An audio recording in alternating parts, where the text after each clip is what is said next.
I'm going to be pointing to the board, at least in theory. I suppose I expect to be pointing to the board a little bit more today than ordinarily. So the usual function of my equivalent of PowerPoint isn't quite the same today because I'm taking an interest in some of these diagrammatic matters as well. And as I say, I will be pointing to them. All right, so to begin, I'm actually going to postpone something that you're probably already wondering about, although it will come into this lecture and on a couple of occasions. That is to say, the full relationship in terms of the influence of both movements between the Russian formalists and Saussure's notion of semiology and semiotics until next week when we discuss Roman Jakobson's essay Linguistics and Poetics, where I think the relationship between the two movements in which he himself was involved will become clearer and will come into focus more naturally than if I tried to outline what the connection between the two movements is now. So that is an aspect of our sequence of lectures, beginning with the last one, that will be postponed until next week. Now, semiotics is not in itself a literary theory.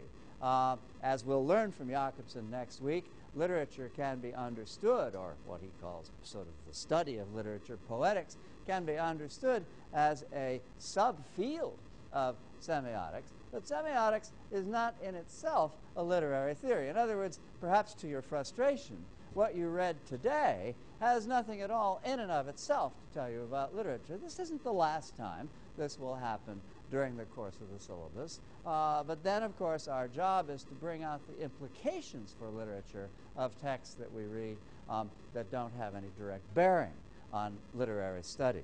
The important thing about Saussure and the discipline of semiotics is the incredible influence that it has had on virtually every form of subsequent literary theory, and that's what we need to keep in mind. Semiotics evolves into what is called structuralism, which we will be considering next week, and that in turn, as it were, bequeaths its terminology and its set of issues and frameworks for thinking to deconstruction, to Lacanian psychoanalysis, to French Marxism, to binary theories of race, colonization, and gender. In other words, to a great deal that we will be studying subsequently on this syllabus.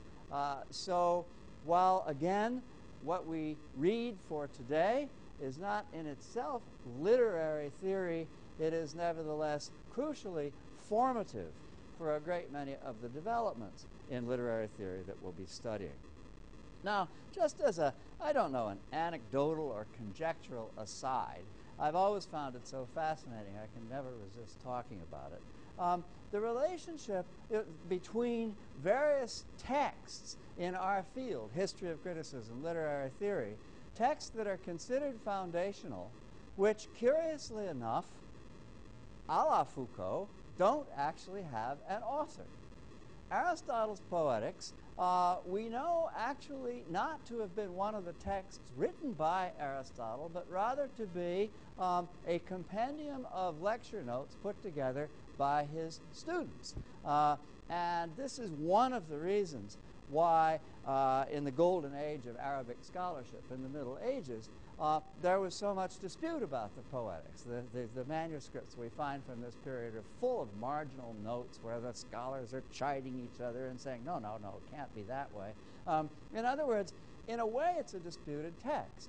And it is not written by Aristotle. It's a foundational text. Aristotle is considered the father of criticism, and yet he is so as what Foucault would call a founder of discursivity. Well, the odd thing is it's exactly the same with Saussure, who can be considered the father or patriarch of a certain kind of literary theory, as I've just indicated. Saussure's Course in General Linguistics is not something written by Saussure, but is a compendium of lecture notes written by his students in a series of lectures that he gave from 1906 to 1911, and then gathered together in book form by two of his disciples who were linguists. Now, it's odd that we have that this text does have the same formative function. Scholars who go to Geneva go for a variety of reasons when they look at the Saussure archive. Some of them are predisposed to dislike Saussure and to hope that they can somehow discredit him by learning more about things that he thought that aren't actually in the text. Others like Saussure and feel that he needs to be rescued from his compositors, and yet others go in an attitude of worship and hope that the archive will yield to them full confirmation of the integrity of the text we call the course in general linguistics. So that, in a way, the study of the Saussure archive, given the volatile relationship of that archive with the actual text that we have, is a kind of map that, if one were to study it, one could associate with the history of thinking about literary theory in the 20th century. This is really all neither here nor there. I just find it interesting that two people who are incontestably founders of discursivity in the field that we study are in fact not, strictly speaking, authors, somehow or another confirming the insight of Foucault in the essay that we began by reading. Anyway, enough of that. We have to try to figure out what Saussure is up to, and let's move on to begin to do so. Semiology. What is semiology? It's the study of existing conventional communicative systems. All of these systems we can call languages, and language, that is to say the words that we use when we speak to each other, is one of those systems. Other systems, the gestures that mimes use, semaphores, railroad semaphores, a stoplight, red, green, yellow, is a semiotic system. In other words, all of them are modes of communication with which we function, the intelligibility of which allows us to negotiate the worlds around us. Semiotics has expanded into every imaginable aspect of thought. There is a Darwinian semiotics, understanding the relationships among species in semiotic terms.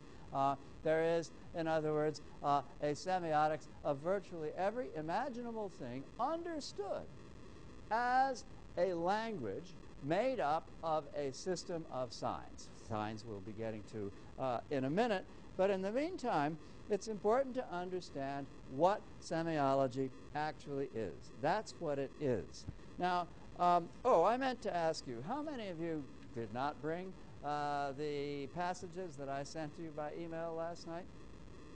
All right, we have them here, and they'll be passed around. We have about 25 copies, so don't take one if you don't need it. I'm not going to pause. I am going to be turning to the second passage on the sheet, in which something about the nature of these systems, I think, can be made clear. Language, says Saussure, is not a function of the speaker. And here, of course, he is talking about human language. Human language is not a function of the speaker. It is a product that is passively assimilated by the individual. Now, what does this mean?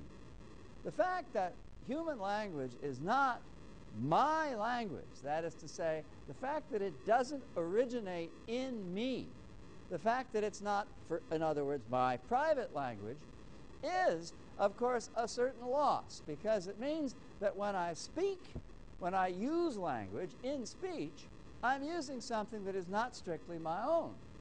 It's conventional. That is to say, it belongs in the public sphere to all of us. And there's perhaps a certain sort of romantic loss in that. Wouldn't it be nice if language, in some sense, were my own?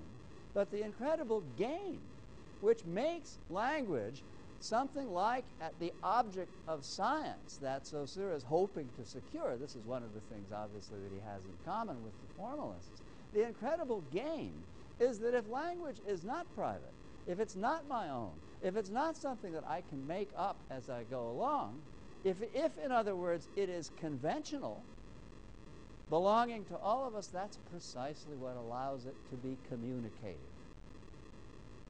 It is a system of signs, in other words, that we can make use of, that we recognize as signs precisely because they exist among us as something that can be shared in common.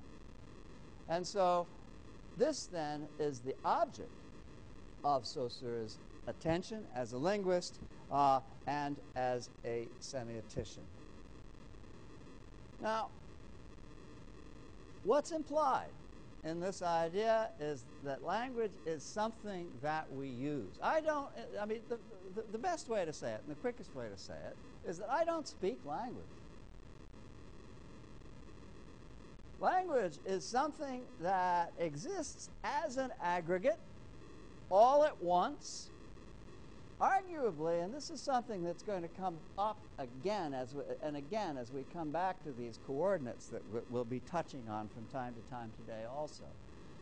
Arguably, language is something virtual. You remember that Freud said we have to infer the unconscious from the erratic behavior of consciousness. I mean, there's got to be something back there, so we're going to call it the unconscious, and we're going to try to describe it. Very much the same with language, langue, as Saussure calls it. It's something, what we do is speak. And when we speak, of course, we say correctly that we use language. But we still need to know what language is, and we need to understand the relationship between language and speech.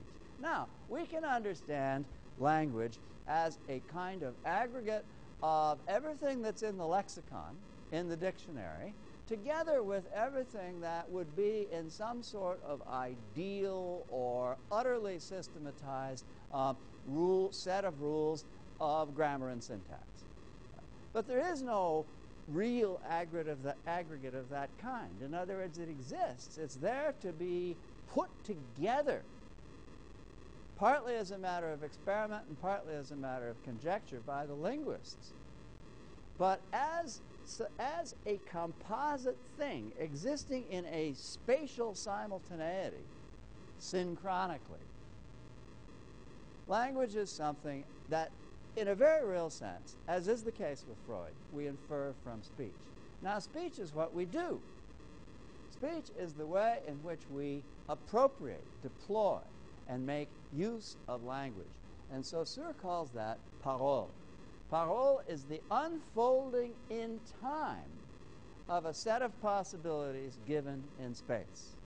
That set of possibilities being what Saussure calls langue. Now, language is a system of signs. What is a sign? Saussure's famous diagrams make it clear enough. We have above the line a concept, and we have below the line a sound image. In other words, I think of something, and that thinking that thinking of something corresponds to a sound image that I have ready to hand for it. And that can be understood in terms of thinking of the concept tree. That's why this is in quotation marks. And I speak Latin. And knowing that the sound image correlative to the concept tree is arbor, right? Or I can think of something like that, something in some way resembling that. And by the same token, I still speak Latin. The sound image corresponding to it is arbor. Now, I may or may not get back to this today, but in this question mark is the secret of deconstruction. All right, just to keep you poised and on tenterhooks. But in the meantime, what Saussure is doing with this relationship above and below the line is he's saying that there is an arbitrary relationship between the concept and the sound image. The concept he calls a signified, and the sound image he calls a signifier. A sign, in other words, is made up of two sides in a, as it were, a thought moment. A relationship between that which is signified and that which signifies it. And it's to be understood that we have to think of them together. They're not divisible. Their relationship is necessary, but, as we'll see in a minute, arbitrary. And each sign is like that. And the way in which we put signs together is to take these bundles, these binary relationships between a concept and a sound image, and adjust them in an unfolding sequence. That's how we speak.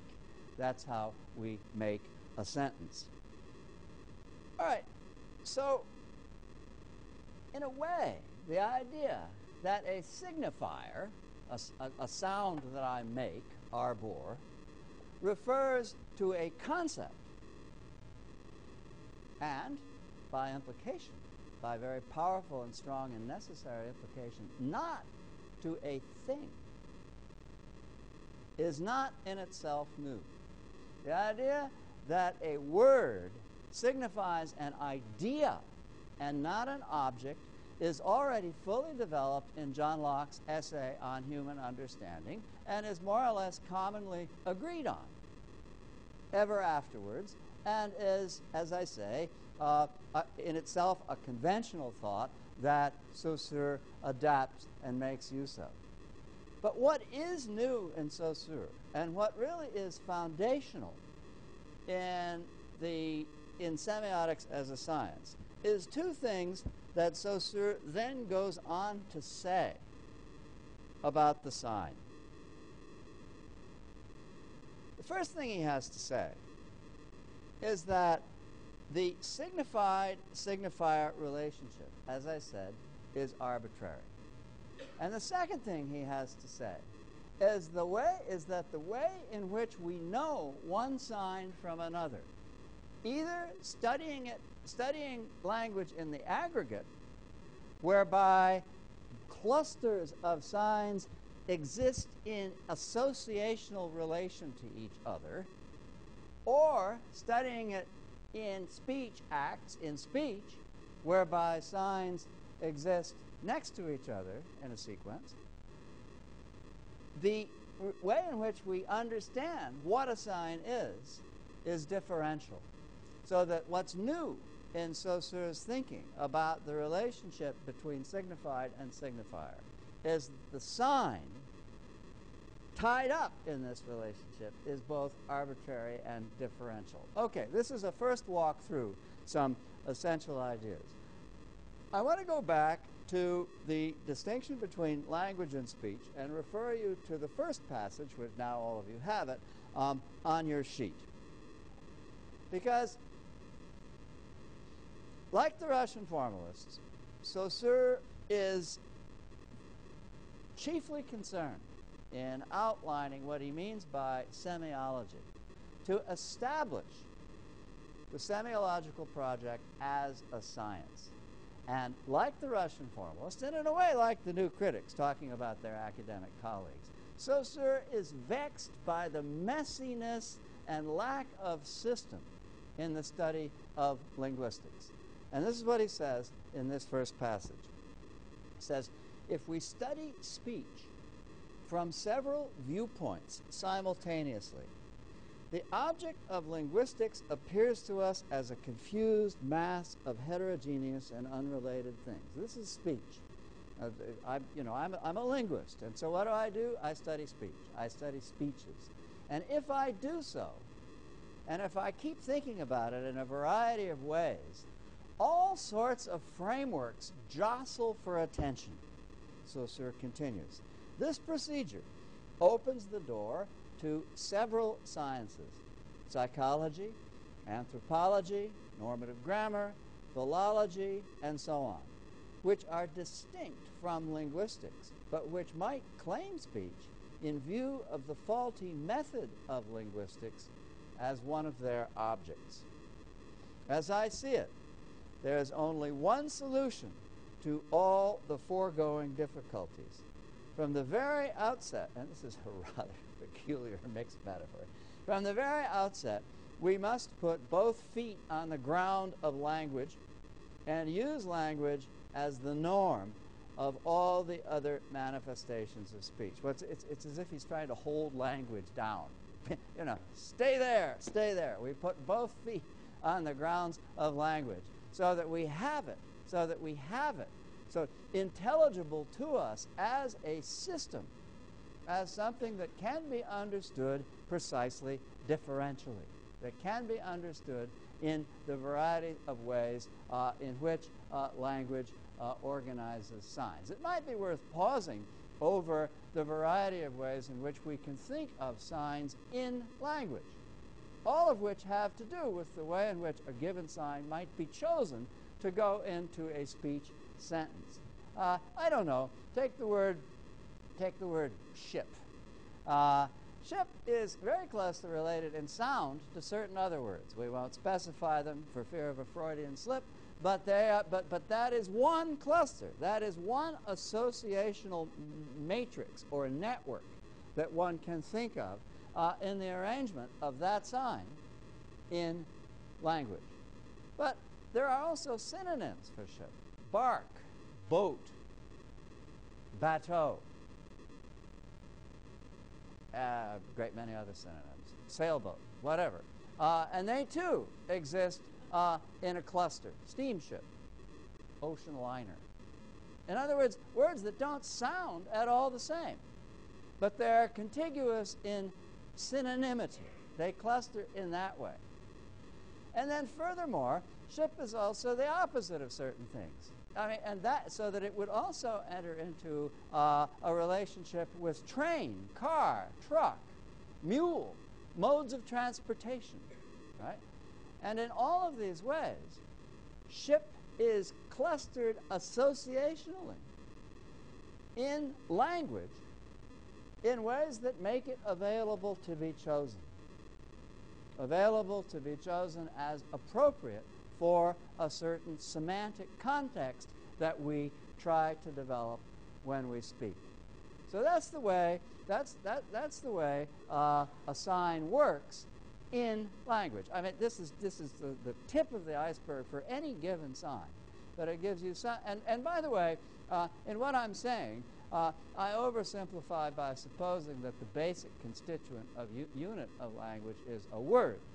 Linguists know that that's not at all necessarily the case. Linguists can work at different levels of abstraction with language. I mean, sometimes the basic unit is the phrase, but some other times, but the basic unit is the phoneme, that is to say the single sound unit, or if one's studying language as a system of writing, it might be the syllable.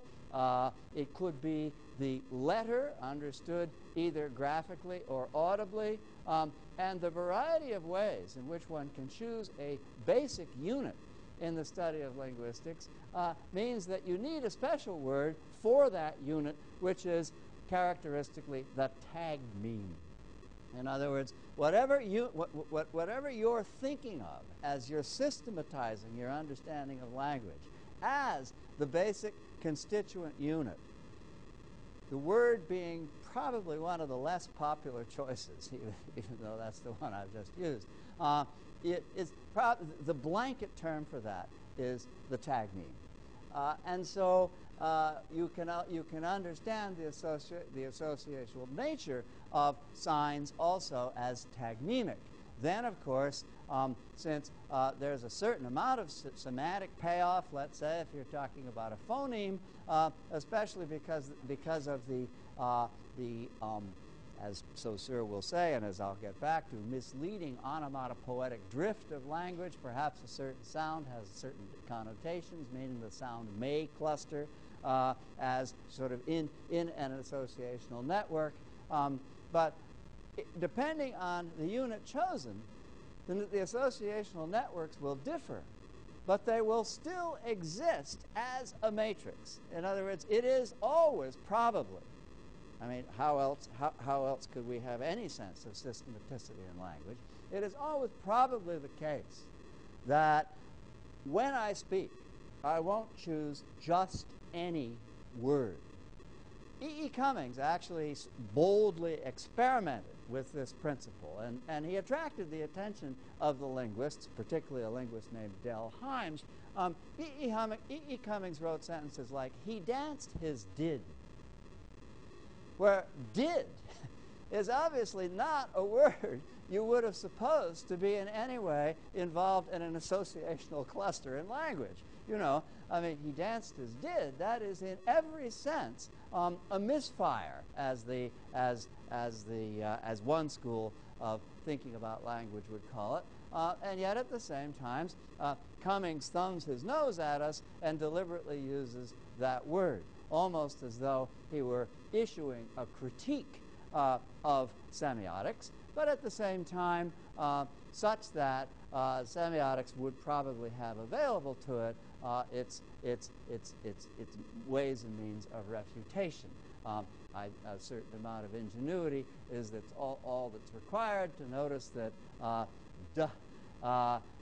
reiterates the duh sound in danced, and that there are all sorts of combinatory pressures on his consciousness to choose did as opposed to some other seemingly irrelevant word. But in any case, so in any case, you can still, even with these egregious examples, understand language, even in its infinite variety, nevertheless as associational and as clustering its available signs in ways that make them more readily to hand for choice than they might be, all other things being equal.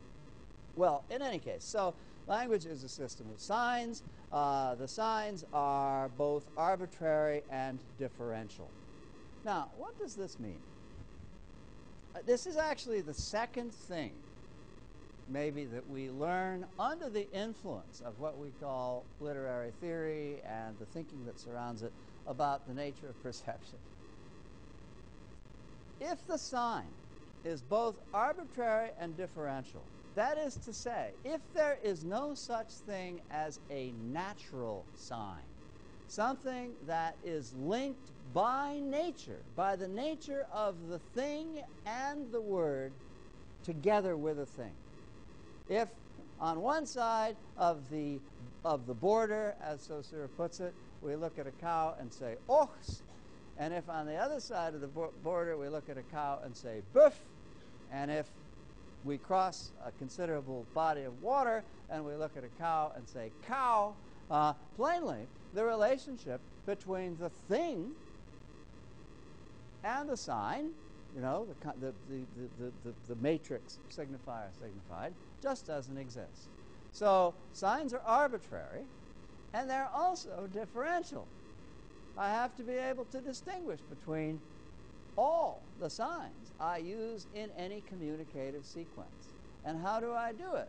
By putting in signs which are not other signs. The sign is not linked to the natural world by any natural means, and the sign is not linked to other signs by any natural means. I don't know a unit of language which I use to communicate with you positively. I know it negatively. I know it only because it is not everything else in the terms of its direct relationship with the thing that's most adjacent to it somehow, either through similarity or dissimilarity. It's not that other thing. But generally speaking, the point about a sign is that it's not any other thing. This is true even of homonyms. This is true even of seemingly identical signs, because each has its use value and is only intelligible as it's that which it exists to mean in a certain context.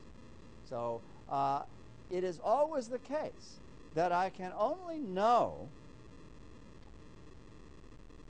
what I know if it's a question of being communicated with, having something rendered intelligible for me negatively.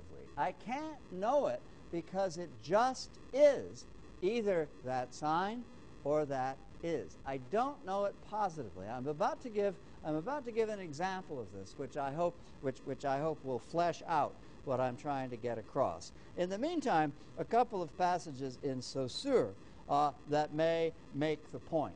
Now, not on this version of your sheet, but on the version, not on the version of the sheet that I passed out today, but on the version that I sent electronically last night, there's a fifth passage. And that passage is actually a combination of formulations of Saussure that are in two separate parts of your text. The first one is on page 844. Can this possibly be correct?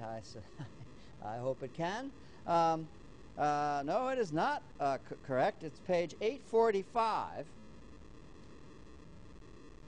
the lower left-hand column, where Saussure says, language is a system of interdependent terms in which the value of each term results solely from the simultaneous presence of the others, as in the diagram just below it. In other words, the value of a term, I say something. The value of the term, I utter a sound. The value of that sound cannot be determined except by its context. I can't know it except by the way in which it differs from everything that surrounds it. And he goes on to say, this is on page 847, about halfway down the left-hand column. He goes on to say, a segment of language can never in the final analysis be based on anything except its non-coincidence with the rest.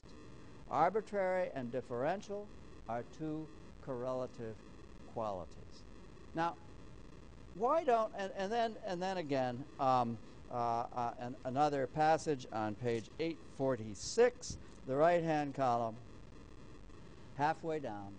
Concepts are purely differential and defined not by their positive content, but negatively by their relations with other terms of the system. Now, probably this is hard to accept intuitively.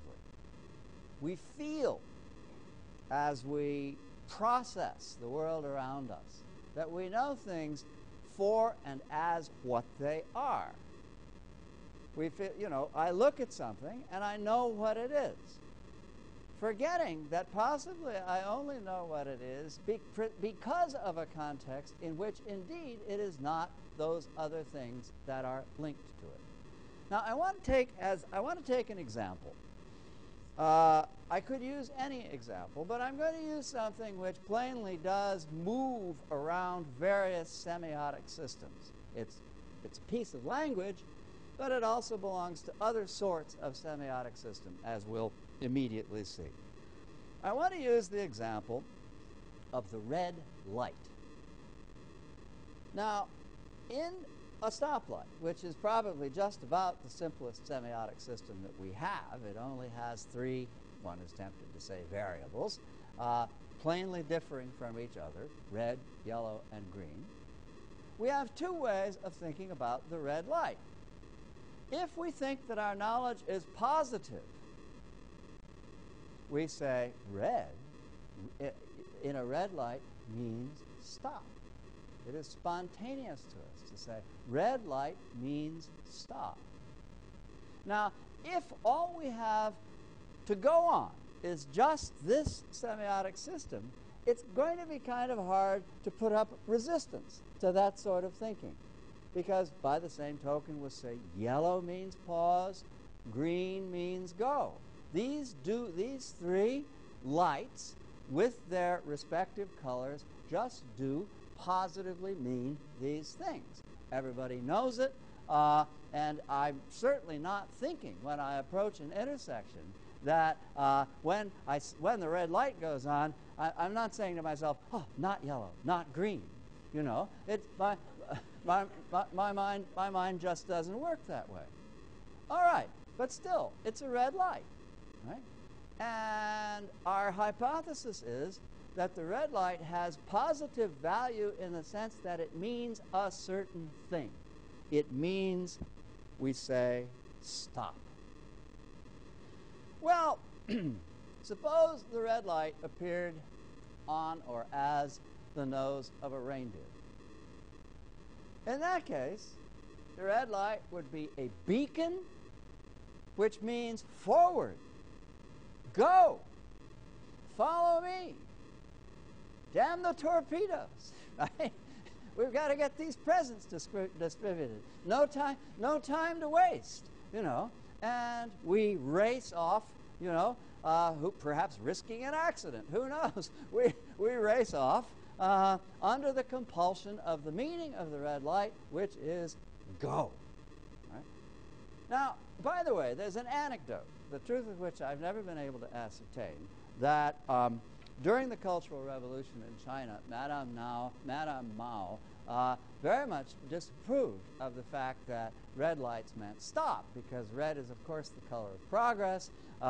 It ought to mean go, forward, and, you know, and everything behind it. But needless to say, her thoughts on the subject were never implemented, because, you know, if one day red light means stop, and the next day red light means go, there might be a few problems. And so, and this, by the way, is a way of showing the fact that that everything which appears in a semiotic system is conventional.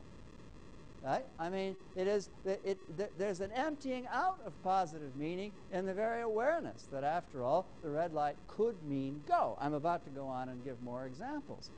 It's conventional. Whatever the convention is within a system of differences, that's what makes the sign intelligible. All right, just some other examples. A red light over a street door. Well, that doesn't mean stop. That means go in, come in, right? And of course, it exists in a semiotic relationship to a white light over a street door, which means this is my house. If you wish, you can ring the bell, but I just as soon you stayed out. This light is probably on to keep burglars away, and so stop, right? And the red light is intelligible, in other words, within that semiotic system. Now, over an auditorium door, and of course we've already been gazing at that light back there, and it's not a good example. I wish it didn't say exit, but it does say exit, because that kind of weakens my point. But over many auditorium doors, a red light just hangs there. And obviously it doesn't mean come in the sense of the red light over a street door. It means go out, right? This is the way out. This is the way you get out of here, not this is the way you get in here. I mean, there are a lot of ways in which a red light means neither stop nor go, but we are sort of confining ourselves so far to the ways in which a red light has something to do with locomotion or the lack thereof. And in each new system, you can see it takes on a new meaning, always with respect to whatever it is not. All right, now, well, I mean, we can continue. On a light-up Valentine means don't stop, go. You know, it has this. It has the same function, in other words, of negating its own meaning in another semiotic system. In this case, the semiotic system of the stoplight. On an ambulance or a police car. Admittedly, many of these lights are blue these days, but let's suppose that, you know, tradition prevailing that they are still red. On an ambulance or a streetcar, they mean get out of the way or stop. Right? In other words, they probably bear a distant relation to the semiotics of the stoplight, and that's probably why red was chosen for ambulances and police cars, because they put into your head the notion of stop. But it's a notion that's complicated, in this case, by the equally imperative notion, get out of the way, which doesn't at all necessarily entail stopping, but rather accelerating in a different direction. And all of that somewhat complicates the picture, but at the same time, I think you can see that there's a connection between those semiotic systems. It's a weak system in terms of color. In the case of ambulance and police car, it's more a question of brightness. As I say, red tends to be chosen, but then, you know, if you get lab experiments showing that that particular color of gas, blue, is somehow or another, you know, sort of more invasive of your consciousness than red is, then, you know, you move away from the arbitrariness of the choice of red as a color. And as I say, there's a certain instability which could never apply in the semiotics of the stoplight, because there it's not so much a question of the brightness of the color, although that has been experimented with, as you know, but rather the insistence that the color is just that color. And then finally, and here is where, in a way, this is perhaps the most interesting thing, because it forces us to show the complexity, to see the complexity of semiotic relationships. A red light, just to return to the Christian holiday, a red light on a Christmas tree. Now, our first thought is, oh, ha-ha, that has no meaning, right? You know, it's no use talking about the negative relationship between a red light and a green light and a yellow, white, blue, whatever the other colors on the Christmas tree are, because they all have the same value. They're all bright, they're all cheerful, they all say Merry Christmas, etc., etc., etc. So what are you supposed to do with that? Here you've got a red light which doesn't seem to enter into this sense of the arbitrary and differential. Well, that's because it's actually not a gross constituent unit, right? Bright lights is the gross constituent unit. And the variety of those bright lights, which is a matter of aesthetics, the variety of those bright lights is, ironically enough, neutralized by the common signifier governing our understanding of them, which is bright lights, in this case particularly on a tree, or festooning another ornament that has some sort of comparable value. And once you get that, once you get the value Christmas tree as opposed to red lights being perhaps a part of some Christmas trees, then you see that you're back in a semiotic system, and a very obvious one, because a Christmas tree is a not menorah, a not Kwanzaa candles. A Christmas tree, in other words, is a sign that can only be understood intelligibly in terms of a certain cultural understanding. And we think, of course, we know what that is. And of course, probably we do. But we're misled in supposing that that's the key to the understanding of it as a sign. Because it's very possible to imagine a circumstance in which someone wouldn't know what it was, forcing us, despite its familiarity, to ask us, well, what is it? And how do we know what it is? And then we realize, once again, that we can only know what it is if we come to understand, in this case, probably it's best to say, a cultural system, understood as a semiosis, a cultural system within which it appears.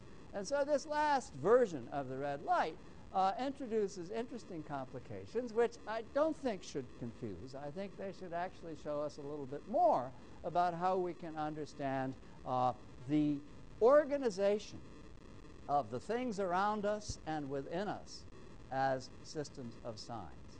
We know that we've already learned from Heidegger and the hermeneutic tradition that we know them as something.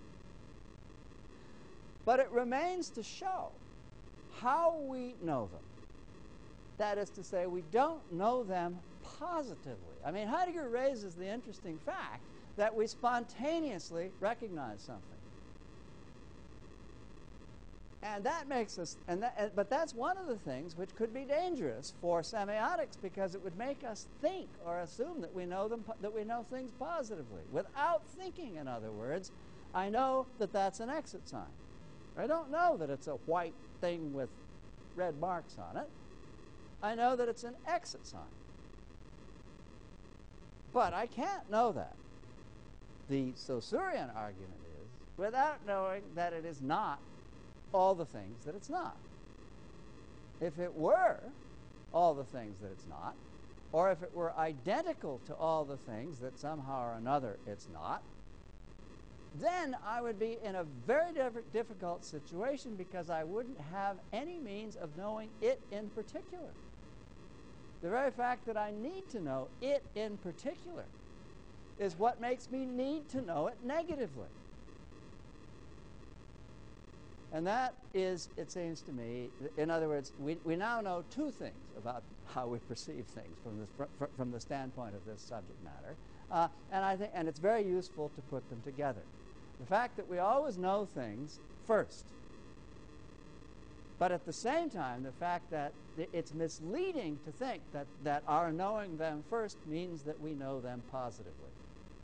We know them first, but we also know them negatively, in negation to other things. Okay, so let me just return once again to the way in which sign systems are intelligible. Because, there are going to be lots of moments in a course like this in which what we seem to be saying is, oh, we can't know anything, or we don't know what we know, or how do we know what we know, and maybe we're skirting rhetorical questions of that kind, but we're really not. What we're talking about today is how we do know things. Right? If we take semiotics seriously, it gives us a rather sophisticated means of understanding precisely how we know things. But it insists that we know things because of their conventional nature. That is to say, because they are conventions existing within a system of conventions. Insofar as we don't recognize them, things, signs, as existing, because if we're thinking about a thing, we're thinking about that thing as a sign in semiotics. If we don't know that, if we don't recognize its existence in a system, if we can't think what system it belongs to, perhaps to put it in a better way, that's tantamount to saying we really don't know what it is.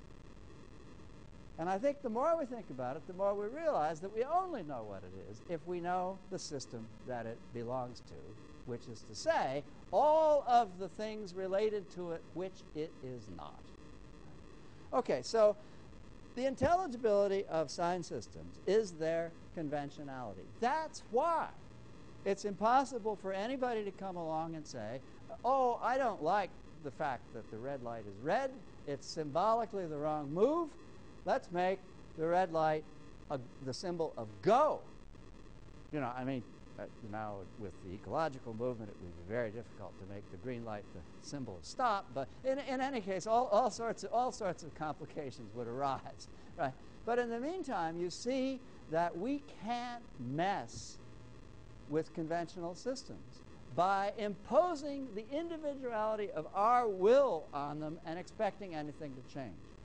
A seeming exception is the fact that sometimes individuals can, through the exertion of their influence and prestige, actually change the way we speak about things. This is a seeming exception. Think about the way Jesse Jackson almost single-handedly convinced us that we should use the expression African American, even though it's a cumbersome polysyllabic expression which you would think somehow or another would be intuitively rejected because it's so hard to say. But it worked. He convinced us all to say African American, and you say to yourself, aha, there's an example of somebody taking language by the scruff of the neck and changing it as an individual, exerting an individual will over against the conventional nature of language. The answer, the semiotician's answer to this is, it never could have happened simply as an act of agency, as an act of will. It had to be acquiesced in. You needed the community that makes use of linguistic conventions to acquiesce in a change of use. Remember, language exists synchronically. It only exists in a moment of simultaneity. We study language diachronically. That is to say, we study its history. We study its unfolding in time. Now, this unfolding is not, according to the semiotician, and here's another link with the Russian formalist, is not a question of studying the way in which language is changed from without. That is to say, studying the way in which, for example, an individual can rise up and insist on changing one of the signs, but rather a sequence of synchronic cross-sections. From moment to moment, language changes. But if we're to understand it as language, we have to honor its simultaneity. And in that case, we understand it as a sequence of cross-sections rather than something that somehow organically changes through time. And at each cross-section, people are either willing to use a certain sign in a certain way, or they're not. That's the crucial thing. If they're not willing, the use of the sign doesn't work, which confirms the idea that nothing can be changed simply by individual agency in and of itself. All right, I need to come back to synchrony and diachrony. I'll do so next time and probably in subsequent lectures, because we're going to keep using these coordinates. We're going to keep using the things that exist in space, virtual or not, and the things that unfold in time in their relationship with each other as we continue to try to understand these basic principles which shape so much of subsequent literary theory. Thank you.